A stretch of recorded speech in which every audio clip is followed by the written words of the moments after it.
भाई साहब डिपार्टमेंट वाले नहीं करते, नीयत खराब होती है। कोई बात नहीं, नीयत लाओ जल्दी दो भाई, जब तेरे अफसर आएगा मैं बात कर। उतर लो, या तो उतर लो या यात्रा करनी है तो किराया दो। नहीं उतरना, हैं? नहीं उतरना भाई यात्रा करनी है तो किराया देना पड़ेगा, किराया देना पड़ेगा। जबरदस्ती नहीं दिया जाता, नहीं दूंगी ऐसे। ना ना कोई जबरदस्ती नहीं है, कोई जबरदस्ती नहीं है, और लेडीज जा रही है, नहीं ना कोई जबरदस्ती नहीं है। यात्रा करनी है किराया देना पड़ेगा। खड़ी रखनी है, जहाँ ले चलनी वहाँ ले चल। ना यात्रा करनी है तो किराया देना पड़ेगा, वरना नीचे उतरना पड़ेगा। किराया नहीं मिलेगा, या तो नीचे उतरो या किराया दो। नीचे 10-20 कम दे दो। नहीं उतरूंगी। क्यों भाई, क्यों सैलरी नहीं मिलती आपको? नहीं सैलरी नहीं मिलती, सैलरी कटते भी। हाँ बेच तो राजस्थान रोडवेज में नहीं कटते वो। कोई बात नहीं कटते तो। हरियाणा में कटते हैं। हरियाणा में लाओ चलाओगे तो कटेगी। अरे हम और लेट हो रहे हैं, आपके नहीं भी जाना है, इतनी बात हो रही है, सब लोग लाओ जल्दी करो, किराया देना पड़ेगा, ऐसे नहीं जा सकते आप। या तो नीचे उतर लो, नहीं उतरूंगी। हाँ तो किराया लगेगा। कर दे भाई, साइड में खड़ी कर दे। हाँ साइड में खड़ी कर दे। मैडम ये कौन सी बात है, सब साइड में कर दे, या तो आप वर्दी में किराया दे दो। वर्दी होगा किराया लेगा, यहाँ सारे स्टाफ के किराया हैं, ये लेगा। सारे स्टाफ के हैं यहाँ। स्टाफ के तो ठीक है, तो आप नीचे उतर रहे हैं, नहीं तो वर्दी में 50 रुपए ऐसे कर रहे हो आप। नीचे नहीं उतरूंगी। मैडम आती 32 स्टाफ है यहाँ। आप अपने लिए को सारी बस में अलग कर दो, ये क्यों बंद करवा दी? कितने दूर जाने वाले। हरियाणा पुलिस की महिला कांस्टेबल द्वारा राजस्थान में रोडवेज की बस में टिकट न लेने का वीडियो वायरल होने के बाद हरियाणा और राजस्थान में एक दूसरे के बसों का चालान काटने का सिलसिला जारी हो गया था। लेकिन अब उस पर विराम लग गया है, क्योंकि दोनों प्रदेशों के अधिकारियों ने बैठकर मामला सुलझा लिया है। ये जानकारी आज खुद हरियाणा के परिवहन मंत्री अनिल विज ने मीडिया को दी।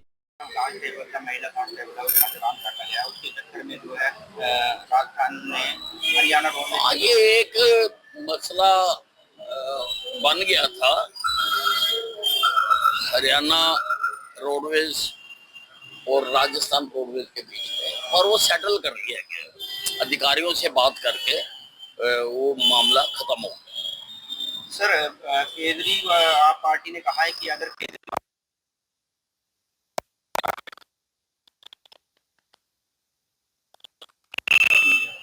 बीजेपी सरकार जिम्मेवार क्यों होगी, आप बताइए ना। ऐसे ही मैं कह दूं, कोई कारण तो बताओ कि ये कारण है, फिर कारण बताएंगे तो फिर उसमें विचार भी करेंगे।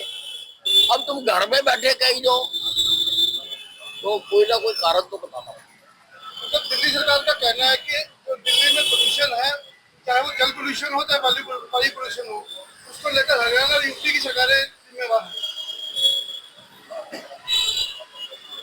दिल्ली की आप सरकार ने दिल्ली में बढ़ते पोल्यूशन के लिए हरियाणा और यूपी को जिम्मेदार बताया है। विज ने उस पर भी जवाब देते हुए कहा कि दूसरों पर आरोप लगाना और अपनी असफलताओं को ना देखना ये आम आदमी पार्टी का चरित्र बन गया है।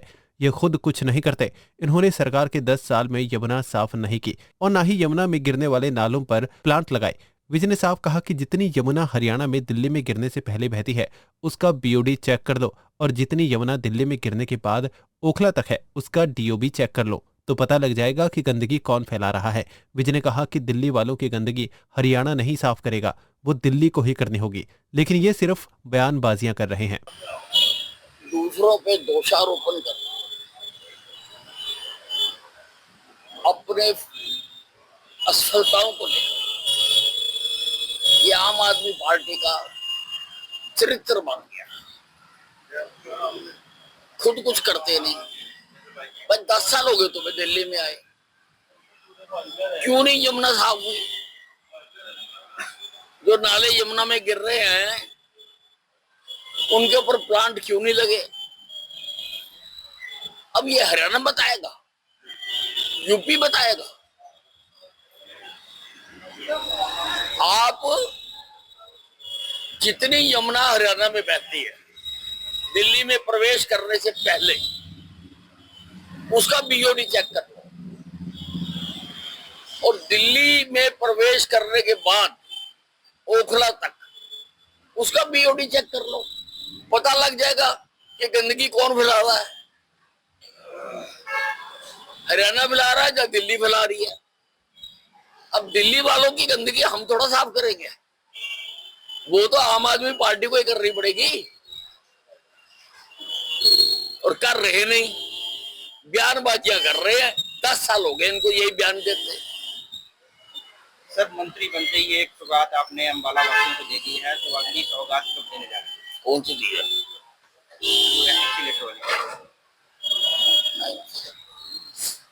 देखिए अभी बहुत सारे प्रोजेक्ट बड़ी तेजी से बन रहे हैं अम्बाला के लिए। एयरपोर्ट है बिल्कुल तैयार खड़ा, मैंने एविएशन मंत्रालय में बात की है, केवल एक एक्सरे की मशीन आ गई।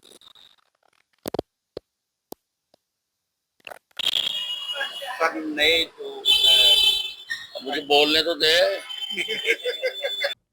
हरियाणा में दिवाली पर लोगों को बिजली कटों का सामना नहीं करना पड़ेगा, क्योंकि हरियाणा के बिजली मंत्री अनिल विज ने अधिकारियों को पहले ही आदेश दे दिए हैं कि जो भी मेंटेनेंस करनी है पहले ही कर लें, ताकि लोगों को दिवाली पर पूरी बिजली दी जा सके। नए प्रोजेक्ट आपने अम्बाला बड़ा बड़ा दिमाग देखते चलो क्या क्या होता है। वे सब बिजली मंत्री हैं, दीपावली त्योहार आ रहा है, तो इसमें बिजली का किस प्रकार से नहीं किसी प्रकार की दिक्कत नहीं आनी जाएगी। सारे अधिकारियों को आदेश दे दिए गए हैं कि अगर कोई मेंटेनेंस वगैरह कर रहे हैं तो पहले कर लें और दिवाली पे लोगों को पूरी बिजली दें।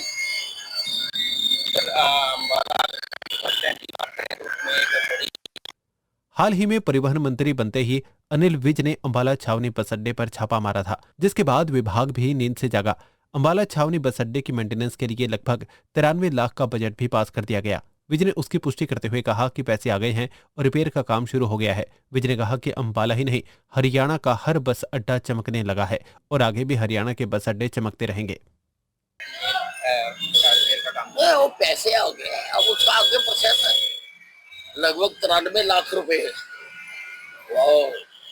इसके लिए आ गए। जो टूट फूट है रिपेयर करनी है, रंग रोगन करनी है, उसके लिए आगे चमकेगा बस स्टैंड और सारे ही चमकेंगे हरियाणा के। आप जाके देख लो आज हरियाणा का एक एक बस स्टैंड पूरी तरह से धो के साफ करके हर जगह पर काम होगा। क्या नई बसें भी कुछ खरीदने की? अब सारा करेंगे, अभी डिपार्टमेंट के साथ बात करेंगे और फिर देखेंगे क्या करने वाला क्या नहीं करने वाला। अंबाला में कई प्रोजेक्ट्स पर काफी तेजी से काम हो रहा है। कैबिनेट मंत्री अनिल विज ने ऐसे कई प्रोजेक्ट्स गिनवाए। विज ने बताया कि अंबाला छावनी में बनकर तैयार हो चुका घरेलू हवाई अड्डा जल्द ही अपनी पहली उड़ान भरेगा। इसके लिए उन्होंने एविएशन विभाग से बात भी कर ली है। इसी तरह अंबाला छावनी का बैंक स्क्वायर भी बड़ी तेजी से तैयार हो रहा है, जहां शहर के भीड़ भाड़ वाले बाजार से सारे बैंक निकाल के बाहर एक ही छत के नीचे आ जाएंगे। इसी तरह 1857 के शहीदों की याद में बन रहा शहीदी स्मारक भी बहुत तेजी से बनकर तैयार हो रहा है। इसके अलावा अंबाला छावनी में फीफा अप्रूव्ड फुटबॉल स्टेडियम भी लगभग तैयार हो गया है। अंबाला छावनी के बड़े शहरों की तर्ज पर नाइट फूड स्ट्रीट भी बनकर तैयार है, बस उसके भी इंटीरियर का काम पेंडिंग है। अंबाला छावनी में कई प्रोजेक्ट पूरी तेजी के साथ उन पर काम किया जा रहा है। जैसे एयरपोर्ट है वो पूरी तरह से तैयार है, खाली एविएशन मंत्रालय ने एक्सरे मशीन दे दी है। मैंने मंत्रालय से बात की है तो जल्दी आ जाएगी और यहाँ से उड़ान करेंगे। बैंक स्क्वायर भी बड़ी तेजी से तैयार हो रहा है। शहीदी स्मारक भी बहुत तेजी के साथ तैयार हो रहा है। फुटबॉल स्टेडियम भी उसमें लेबर लगी हुई है और जल्दी उसका ट्रैक भी बिछ जाएगा और जो और छोटी मोटी कमियां हैं वो भी जल्दी पूरी हो जाएगी। बैंक स्क्वायर भी पूरी तरह से आज आप उसकी फोटो खींच के लाना और लोगों को दिखाना। कितनी खूबसूरत बिल्डिंग अंबाला छावनी में बन रही है। इसी प्रकार से नाइट फूड स्ट्रीट भी वो तैयार पड़ी है, केवल उसका इंटीरियर होना है। तो इंटीरियर होने के बाद उसके टेंडर हो जाएंगे। बाकी कामों पर भी बड़ी तीव्र गति से काम किया जा रहा है। नए